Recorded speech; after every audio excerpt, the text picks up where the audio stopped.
السلام علیکم ورحمۃ اللہ۔ تیسرا مسئلہ صدقہ فطر یا زکوٰۃ فطر کے حوالے سے یہ ہے کہ زکوٰۃ فطر اور صدقہ فطر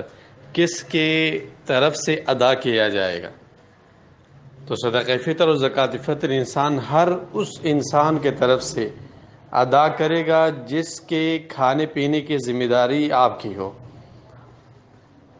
اور دلیل اس پر یہ حدیث ہے عبداللہ بن عمر رضی اللہ عنہما کی، امر رسول اللہ صلی اللہ علیہ وسلم بصدقۃ الفطر عن الصغیر والکبیر والحر والعبد ممن تمونون۔ عبداللہ بن عمر رضی اللہ عنہما فرماتے ہیں، یہ حدیث بیہقی میں ہے، امام بیہقی نے سنن کبریٰ میں اس حدیث کو ذکر کیا ہے، چوتھی جلد 161 میں، اور امام دارقطنی نے سنن میں دوسری جلد 141 میں، اور امام البانی رحمہ اللہ نے ارواء الغلیل 835 نمبر پر اس حدیث کو ذکر کیا ہے، جس میں رسول اللہ صلی اللہ علیہ وسلم نے ارشاد فرمایا ہے کہ صدقہ فطر ادا کیا جائے گا عن الصغیر والکبیر، چھوٹے اور بڑے سے،